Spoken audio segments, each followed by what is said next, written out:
judicial system, not by the conference. So it's going to the judicial system, and I think we'll leave it there. Will you have to step aside due to the private prosecution? I think the president. Oh no, don't worry about that confidence. There was one interview for millions now. That's one interview.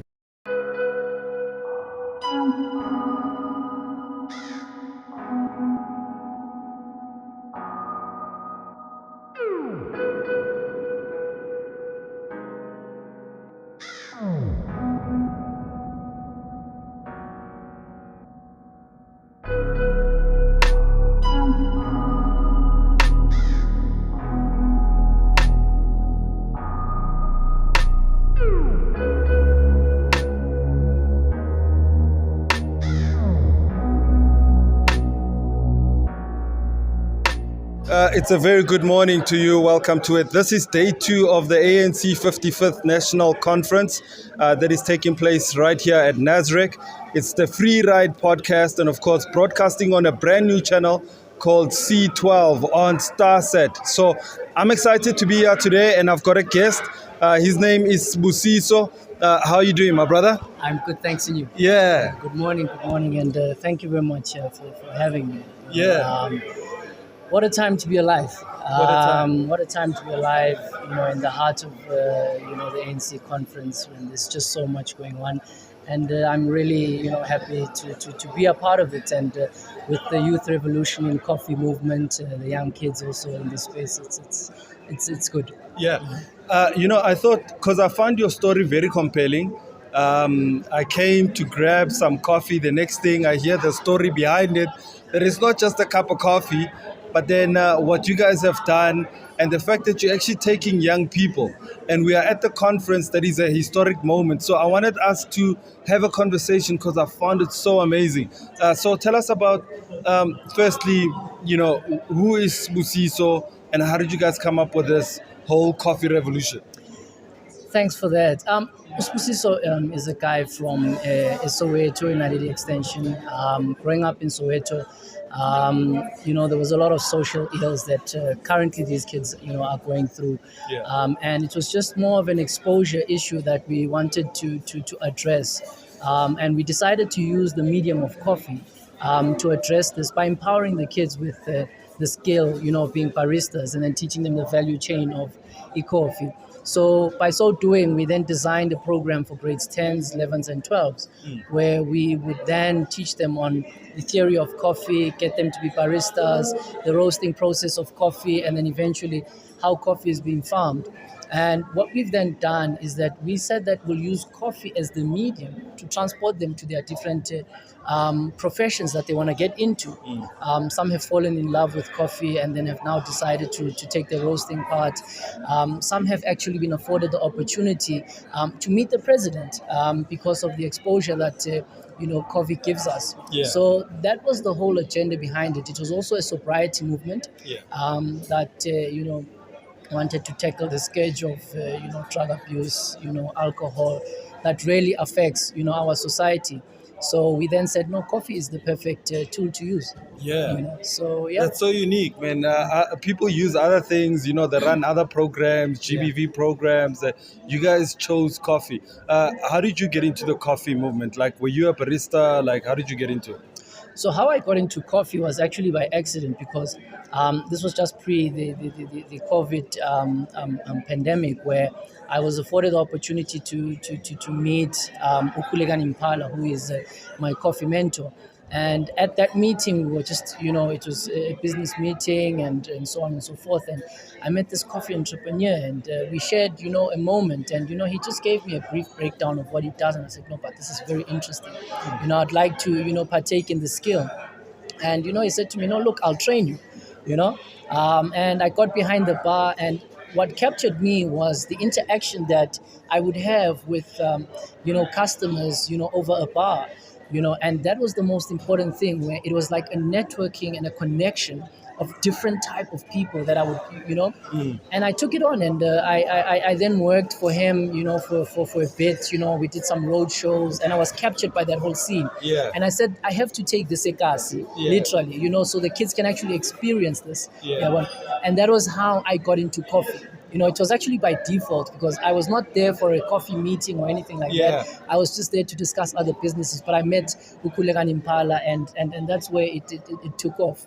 No, this is amazing, man, because, as you speak about this, my wife works for KFC and then they've got a barista there. Yes. And I've seen this guy in action and I see how people leave there happy, dogs. Like, people are more happier leaving a coffee station than a bar. And here's the beautiful thing. The kids tell their story over a cup of coffee. Yeah. We wanted to give them a platform.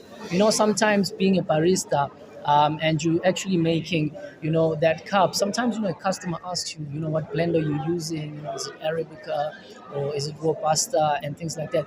And it sparks the conversation. Yeah. And that is when, at times, a barista is able to conversate. Yeah.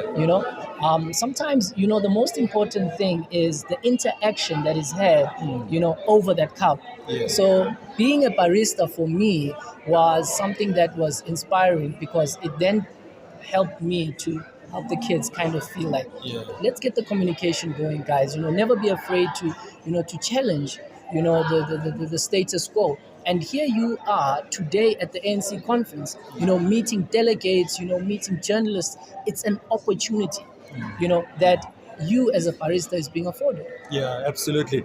So how was day one for you guys? I mean, we are now on day two. The kids saw a lot of journalists. They saw the mood here. So your take from first day? Take from first day was actually very powerful.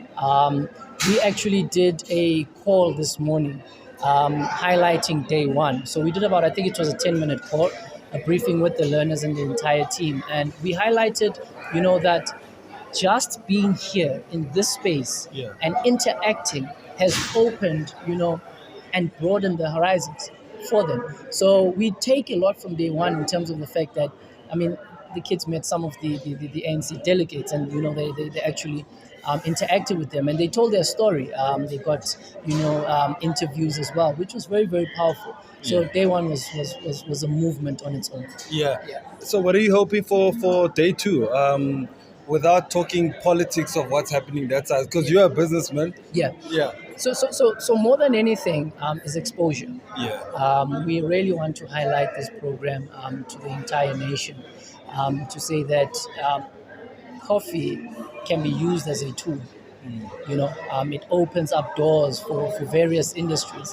It's not the beginning and the end of it all. What we are just doing is we're just creating a platform for the kids to express themselves. Yeah. So what we're hoping for in day two is just more engagement. Yeah. On the entire scope of what it is that we do. Yeah. No, that's so great, man. All right. So, my brother, thank you so much for sharing your story. And I think I want to hear from the kids. For sure.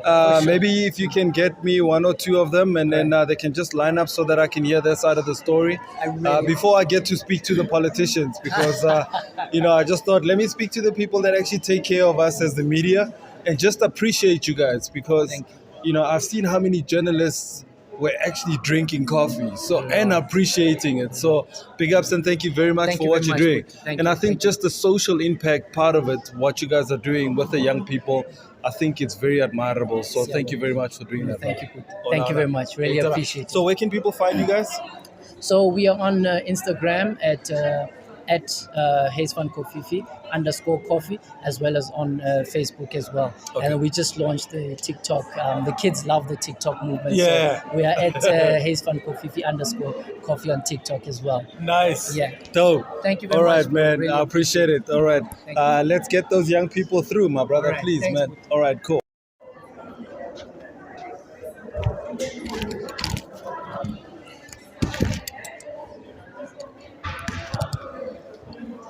All right, man.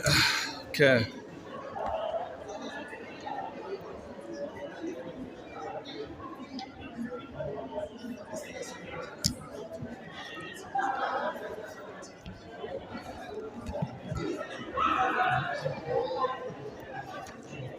Ready? All right, so we are back. I've just had a great conversation with Usbusiso, giving us a little bit of a lowdown with regards to their responsibilities this morning, telling us exactly what they are doing here, set up to provide coffee to journalists and, of course, some of the delegates that do come into the media center where I'm situated at the moment. All right, so just taking a look at what is happening right here at Nasrec Expo Center, the 55th National Conference, which is taking place between the 16th till the 20th of December. And of course, yesterday we saw a late start of the conference, which was about 7 hours late. And we saw some interruptions that also happened yesterday. But the conference did begin. It started off with the prayers, the national anthem, and we saw the political report, which was done by the ANC president. And of course, how he was interrupted by delegates who were chanting and singing songs. And of course, we also saw Jacob Zuma coming into the conference. And as he came in, we saw how the crowd erupted as Jacob Zuma walked in. So some of the things that were not allowed or were not carried through yesterday were things such as the credentials. We saw that there was such an issue. And people started coming in late. And of course, there were issues around the accreditation. And so that still needs to take place. The issues of the credentials, the organizational report, the financial report, the clarifications and adoptions of the organizational report, the Integrity Commission, and the constitutional amendments. And of course, we'll be taking a look at all of those things that are going to be clubbed into day two, which was already compacted. So we'll talk a lot about what's going on. I've got guests who are standing by. It's young, beautiful girls who are coming from some high schools. These are the future baristas that I'm going to be chatting to. Okay, maybe one of you guys can sit down and then one of you can come in and then... All right, welcome back to it, man. Of course, earlier on I spoke to Sbusiso, who gave us a rundown about this amazing project that he's doing. And I'm sitting here with two lovely girls who are going to tell us exactly their names and why they are here and how they're finding the conference. How are you doing, girls? We're well, and how are you, sir? I'm good, thanks. Fine. Let me start with you first. Yeah, okay. Sorry, yeah. My name is Usamgeliso Simelane, and I am the president of Haze Van Kofifi. With me on my side is my colleague Unompumelelo Malo. And I'm the general treasurer of this Van Coffee. Wait a minute. You the president and the treasurer. Can you believe it? Yeah, and we also happen to be the brand ambassadors of Haze Van Kofifi. So What? yeah. Oh, this is amazing. Okay, so they came in and they're already holding their coffee cups. Look at the branding. I mean, this is so strategic, amazing. All right, so let me start with you first. You said, how did you get into coffee? So coffee was introduced to me back in 2020 during the lockdown and the COVID incident, right? Yeah. And so I didn't have anything to do then, and there was these guys who came up to a school and were like, we have this initiative, and I was like, let me just take it, I don't know, I might just find out my strength. And guess what? It was the biggest and the most greatest decision I ever took in my life, because it helped me find myself. Oh my I God. swear. So Coffee. through coffee. Who would have thought Who so? would have thought so? Yeah. And so when it was introduced to me, it was more of an extramural activity that I could just do whenever I was bored. But then I found myself being bored more than twice a day. Oh, And I wow. found myself doing it over and over and over again until I fell in love. And we Yeah. did, yeah. Oh, that's amazing. And for I you? was Yeah. invited by my teacher, being the top achiever in the grade. She was just like, you know what, come and let's get your hands dirty with something other than science. So I Okay. was like, okay, let me see. And I loved it. I fell in love. Wow. When did you get into it? Early this year. Oh, that's incredible. Yes, March. The program started in March and it's a 4 months training. So by that time, I was like, you know what, I'm staying here.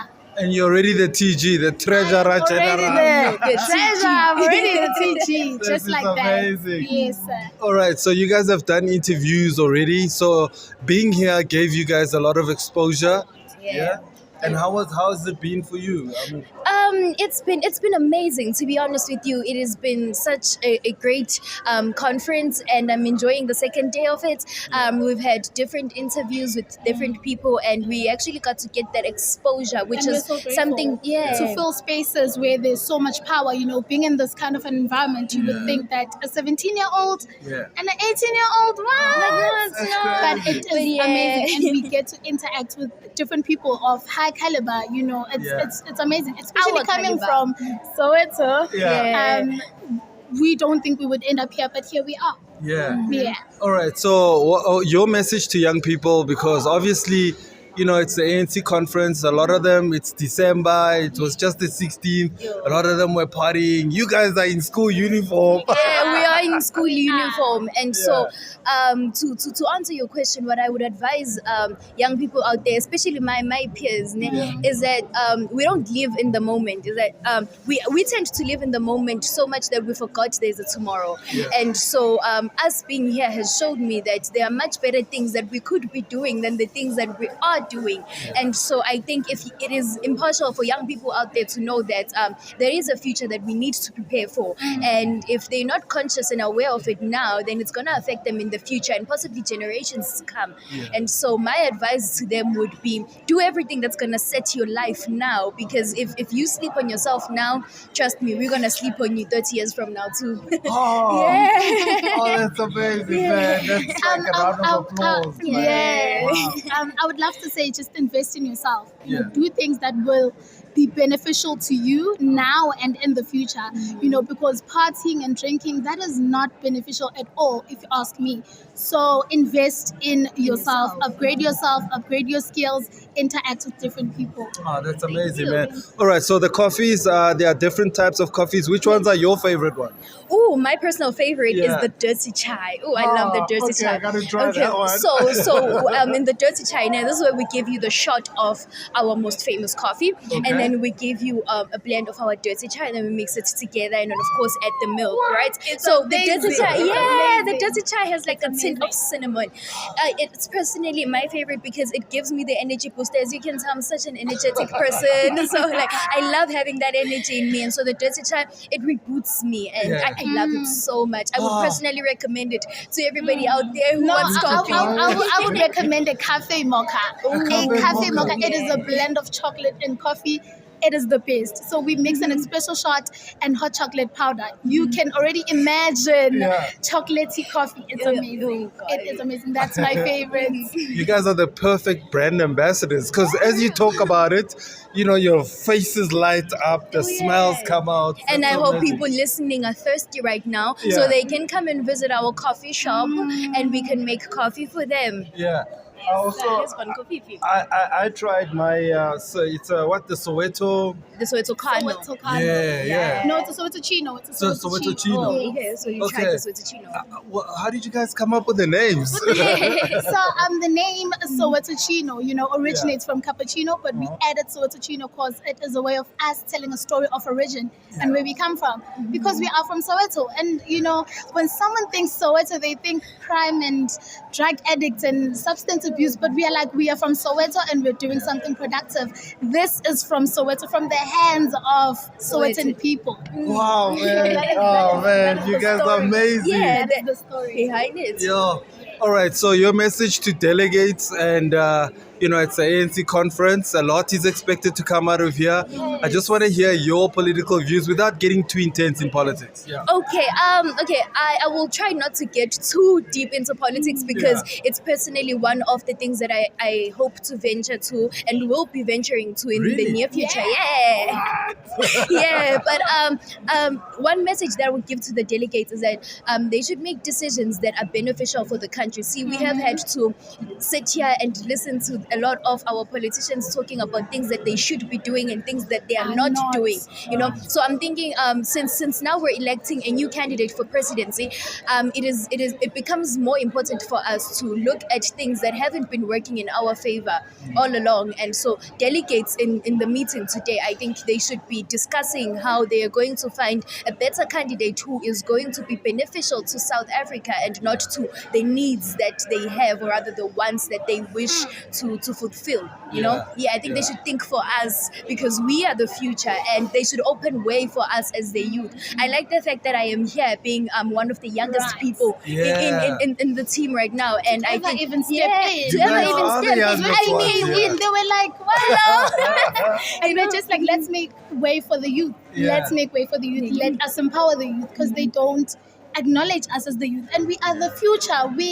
This is for us. And you guys are you guys have the biggest numbers. Young people, you're the biggest population. Most in the population, so they should make way for us. So that is the message to the delegates. Because things like this, they talk about experience when a young person needs to come into the working environment, and they tell you don't have. How are we going to get experience if y'all don't hire us? You know what I mean? So I'm thinking they should change the way of doing, change the alternative, because we've been trying it for years now, and it's clearly not working. So let's change the way we're doing things. And if I had to tell the delegates today, I would definitely highlight that part. So they will come to you and grab coffee. I'm sure you'll have an opportunity to say, please. And over a cup of coffee, I mean, with the smile and everything, I hope. I'll drink that coffee any day. Where can people follow you guys online? So we have an Instagram and Facebook and TikTok account. It's Hayes Van Kofifi, and people can follow, like, and subscribe us there, and they will get to see everything that we get up to. We also offer trainings in our school, which is Mshukantambo Secondary School. So for any youngsters that are interested in coffee, they can come check us up in Soweto, Pimville Zone 1, Mshukantambo. Come on now. Oh man, I give you guys a big round of applause, man. You guys were amazing. Oh man, thank you so much for chatting to me. Thank you so much for having us. And we hope to do more interviews with you in the future. I do want to see, like, maybe towards day 3 or day 4, just so that I can get your feedback to say, okay, well, how do you guys think? How's it going? Definitely. We're up for it. I mean, all the Come on. All right, man. Thank you so much to the beautiful ladies for chatting to us right here on the Free Ride Podcast. We out, man. We out. Boom. Dope, man. I love what you guys are doing.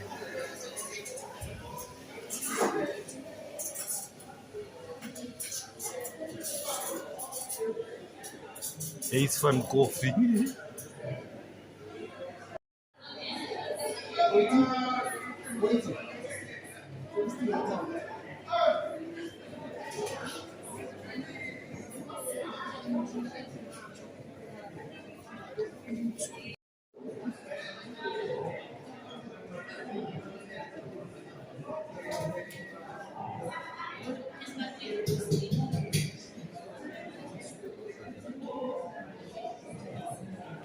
Like, you are in the conversation that deep.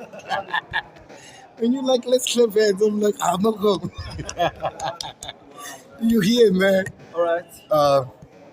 Yeah, we can shoot. Yeah. Well, good morning. It is officially the second day of the ANC 55 conference. My name is Pumrani Nerdiri, or main guy. I am officially sitting on the hot seat of the Free Ride podcast. I've always wanted to be here, and we've always had conversations that when am I going to finally sit on the hot seat. But today, I'm stepping in for Sipho. I want to get to understand his own thoughts and views around the conference, because he's been talking to a lot of people, just informing you guys in terms of what has been happening around here. So we just felt that we have to know what he thinks is happening. So we're going to take a bit of time. I hope you're ready. Yeah, let's do this. Thank you so much, my boy. Yeah, man. Yeah. And by the way, are you looking fresh? Thank you. I had to. Yeah. Is it the new motto of the conference? We look fresh. Yeah, I thought because we're talking to people on the podcast on a brand new channel called C12 on Starset. Congratulations, by the way, to the new channel. So yeah, of course, as a Free Ride, we're excited to be there. So I needed to at least try to look good and be fresh, yeah? Yeah, and big thanks to obviously Starsat and CTOL for giving us the platform to be there. So thank you that much. So let's just take it back to the day one, right? A lot has been happening. Journalists are upset, delegates are upset, non-voting and voting delegates. Just take me back through yesterday. Comparing to the 2017 elective conference, which we both covered, where are we right now? I think, sometimes I think we tend to forget that if you look at all the 9 provinces, each and every province had problems with their own regional conferences, provincial conferences. There's always challenges around the issues of delegates. There's always challenges of issues of registration. So this is actually the big one with 4,000 delegates. And of course, there is no surprises for me that there are problems that we are facing at this current conference. We saw Free State had issues the last week, Sunday. So the Western Cape still hasn't set. There were problems in Northwest. And unfortunately, a lot of the ANC delegates or members of the ANC, some of them, they want to force themselves through. They want to call themselves the members of the friends of the conference. So they've even got terms for, and they come and camp outside. If you remember the regional conference of the ANC, there were people camping outside. So it happened in the province. So I think it's just the culture of the interest that people or members of the ANC have when it comes to every single conference. So this one is no different.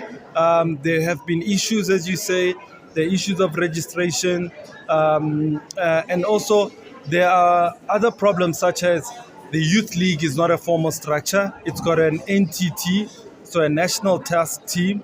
So how do you give accreditation to people who are supposed to deliver a conference of the ANC Youth League, and they failed to do so because they wanted to position themselves for this conference, to be delegates to this conference, and position themselves to become ministers or members of parliament. So, and then you also find that the Women's League also failed to have a conference of its own.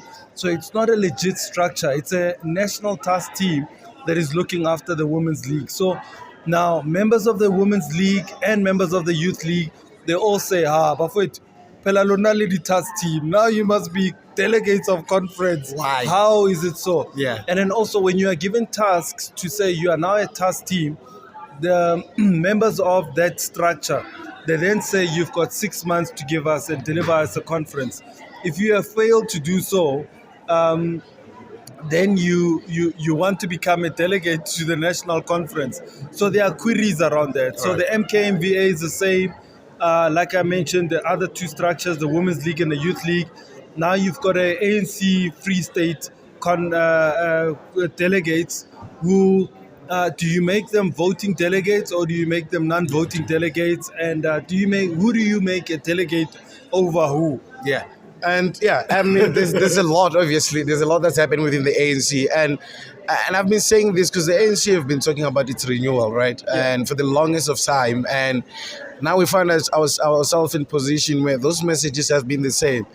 Has the ANC been able to reflect on itself as a political party and say, these are our mistakes, this is how we're going to do to change our mistakes? And I mean that not just the ANC telling South Africans that they're becoming better, they're working on themselves. From you as an ordinary South African, do you think the ANC has given itself introspections, and where are they right now? I think, when the ANC discusses the issues of renewal, they talk nice talk. They discuss at length what we need to change. They came up with documents such as the step aside, which was then reviewed, changed, amended, rejected. So it says, no, if you have a cloud over your head and or you have been charged, you must step aside.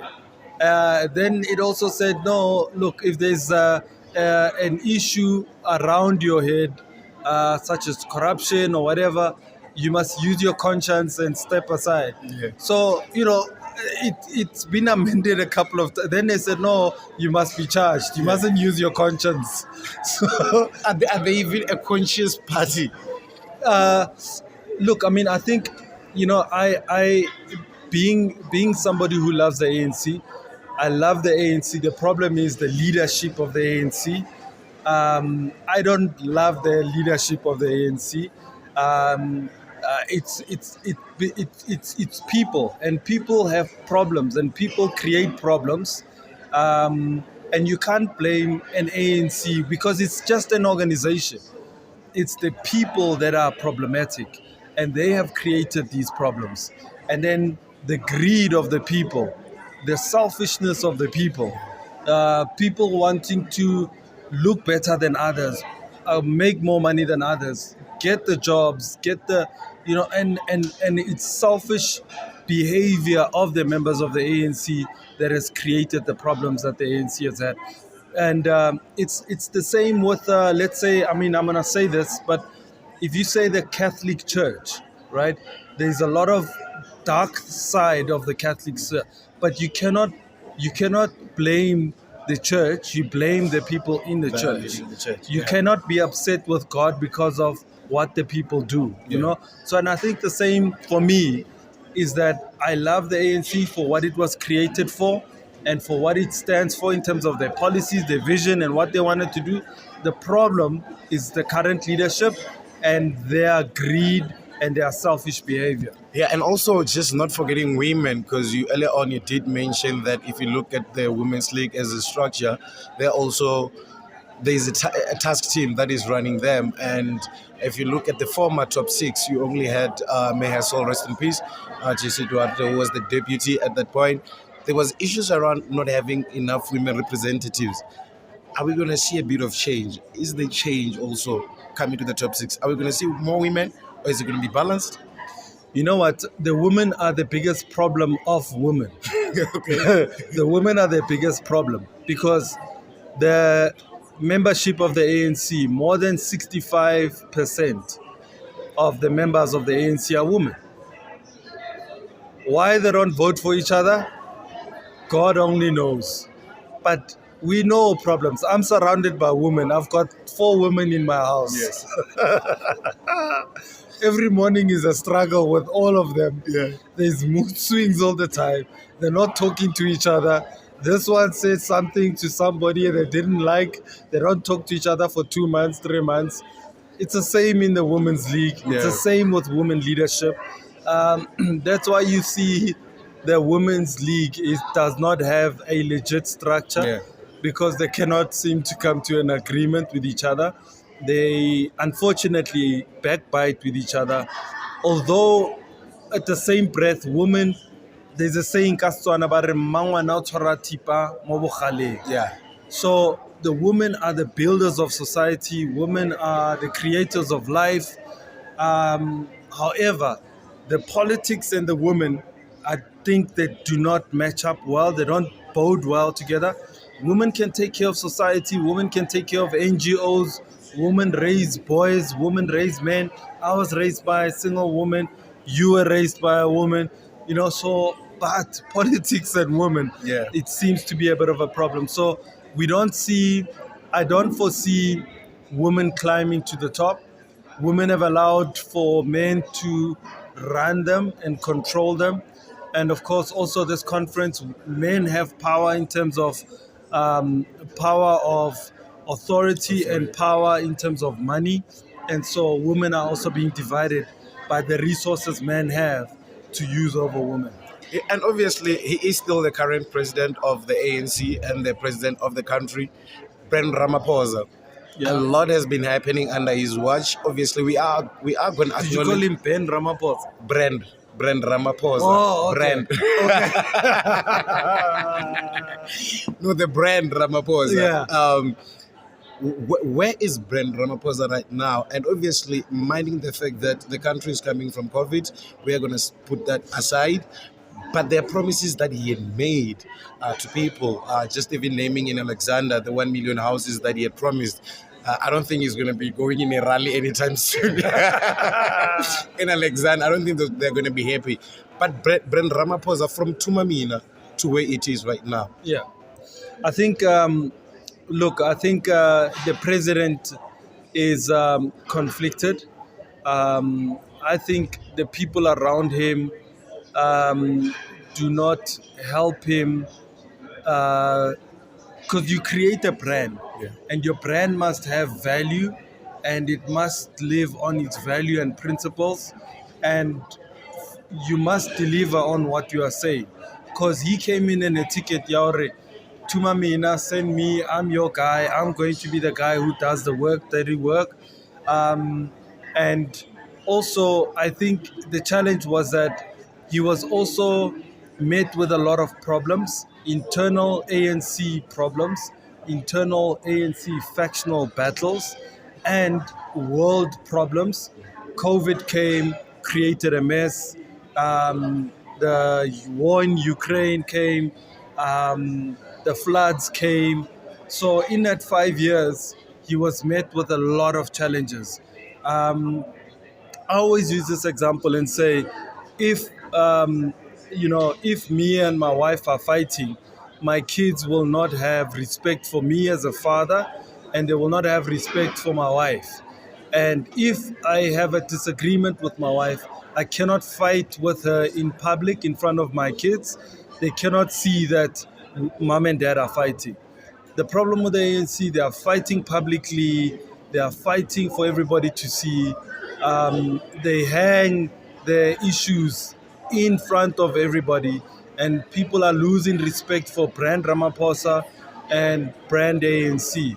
And also you find that you've got two brands, you've got brand Ramaphosa and brand ANC. There's confliction in between the two.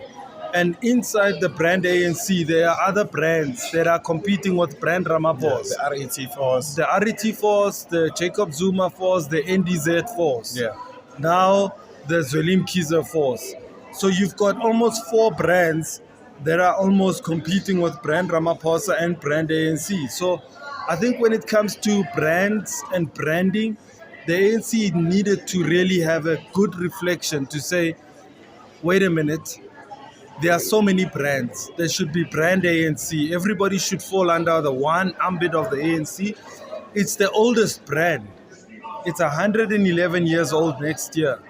It is the only and oldest brand in all over the world for a political party. It's the oldest liberation movement in the world. All the other brands should not be competing with the ANC brand. You should be an ANC member and a president, not brand president and ANC member. So, and I think that's where I think my biggest problem lies. And then the people around him, I think some of the people that advise him, they change their minds a lot. So you come with a Tumamina, and then along the way you no longer Tumamina. Now you've got Litsema. And nobody knows what Litsema is about. So it's a brand new project and brand along your 5-year term. You did not give Tumamina enough time, and you did not see it through. And then I think the biggest problem with the ANC is that it comes getting new projects and new slogans all the time. And now if you look at what it says as the payoff line, it says defend and advance the gains of freedom, unity through renewal. Ask another ANC member what last year's messaging was all about. Maybe they're not going to say. Maybe they're not going to say. Then in closing it off, right? Yeah. Define the perfect conference. What would be the perfect conference for you? The perfect conference for me, I think it's when tempers can be lowered, personalities can be put aside, people can start realizing that brand ANC is bigger than all of us, and that people can say, what is it? What are we doing this for? Who are we doing it for? The majority of delegates are old. They will not be here in 20 years. What they're doing today has an impact in a country for the next 15 to 20 years. If the brand ANC does not fix itself, the DA is going to take over. The DA, the Freedom Front Plus, and sparkles of black leaders from other political parties are going to take over what the ANC has built. We've seen it in Johannesburg, we've seen it in Kuruleni, we've seen it in Tshwane, where the ANC has lost power. To who? To the DA. And it can happen in the province of Gauteng. It can happen in the country. It's going to happen in other provinces as well. So if the ANC does not fix itself, this conference, and put its pride, members put their pride aside, they are going to lose everything. Tshivenḓa tshi a zwi amba zwavhuḓi hanefhaḽa tsha ri u tshila ndi u vhona, ndi maipfi ane a khou bva kha Sipho Masikho hanefhaḽa o vha khou ri ṱalutshedza uri heḽi ḽihoro ḽa African National Congress uri ḽi ḓiwane ḽi tshi khou ya phanḓa kana ḽi na mvelaphanḓa, ndi zwifhio zwine ḽa khou tea u zwi ita. Hu pfi kha ḽi dzule fhasi ḽi ḓisedze, and ḽi tshi ḓisedza ḽi dovhe ḽi tshintshe zwine ḽa ḓovha ḽi khou zwi amba. Nṋe nga dzani ni fumulani wa Nedididi ndi ri khou ḓa kha vhone ri kha ḽa Johannesburg hafhanoni Nasrec Soweto, ndi yone ANC 55 Elective Conference. Ndandu. Yeah.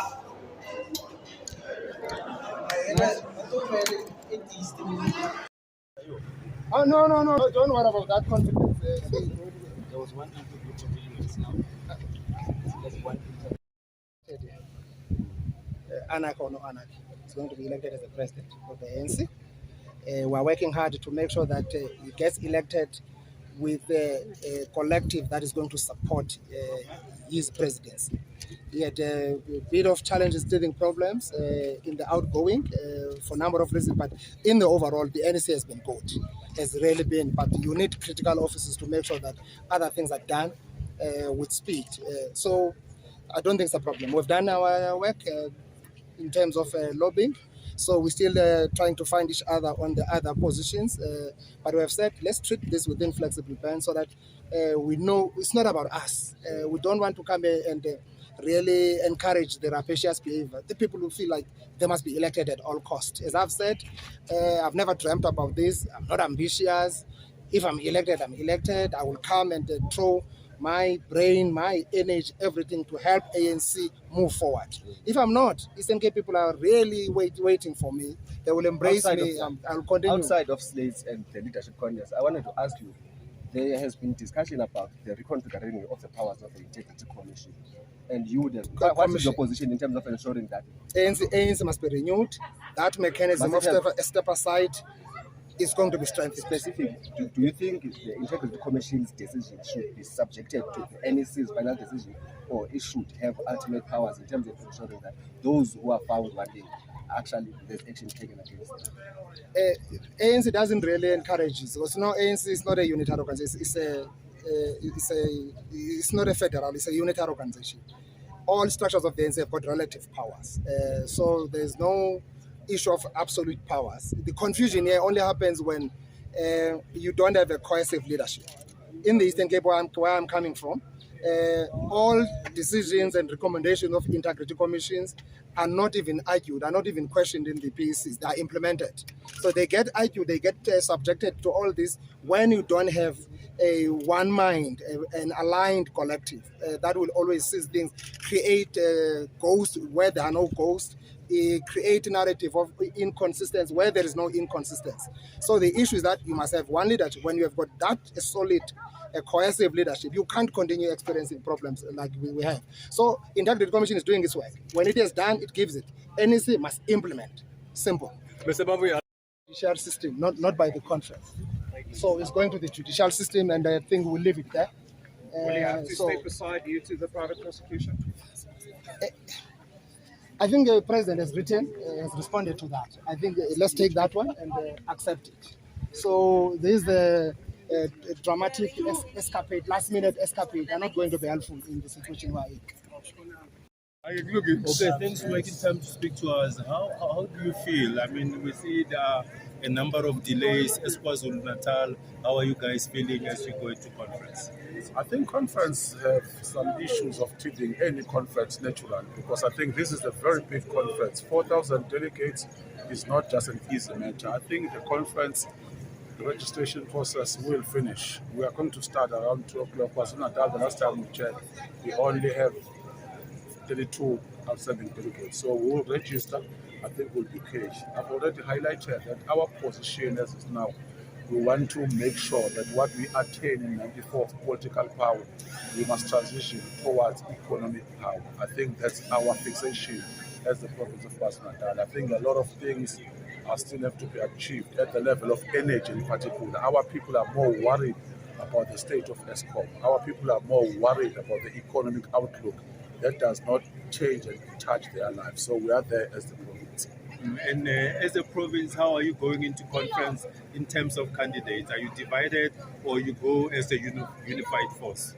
ANC members are not monolithic in their nature, so we'll have different candidates, we'll have different preferences, but we have resolved as the province of KwaZulu-Natal that ours is Comrade Dr. Zolim Kize, we are fully behind him, and in terms of additional members, there are a lot of other comrades. So I think we are there as a province in this 800 and odd numbers of delegates. Majority are supporting our views, and we are even supported by other provinces. We've already seen that. Okay. Chair, just on your side, since taking over as chair, how has things been with you? Are you now fitting into the position? Are you relaxed? Are you riding now at the moment? I wouldn't characterize it as rising and riding. Okay. I think we have managed to sanitize some of the environment. The material condition in the province of KwaZulu-Natal does understand one thing, that we are still contesting the space after floods. We are still contesting our space after the July unrest, and we are still contesting the space after the COVID-19. So we have adapted in the office, but as revolutionaries, we can't just say that things are smooth. They will never be smooth until our people go to bed, everyone, with a full stomach. So at this point in time, we're addressing all those imbalances, which I've already highlighted, that we have attained political power, which is something that is not sustainable for this generation. This generation want tangible things, want employment, want opportunities, so that we change their lives. So I think we are there as the province of KwaZulu-Natal. Okay. Thank you so much, sir. Thank you so much. With a business breakfast, addressed by Comrade Inongo Dongwan in his capacity as the Minister of Finance. We must thank all of you who made it to the breakfast, covered it, and gave the good story of the ANC to the nation, especially what we are doing in our government. So, we began the conference on the 15th of December with the arrival and registration of delegates, observers, guests. Yesterday, the President of the African National Congress, President Cyril Ramaphosa, delivered the political report. We've worked with our content and messaging team to package that, and we'll be sending to yourselves the short messages coming out of the speech, just for your own, coming out of the political report, for your own reference.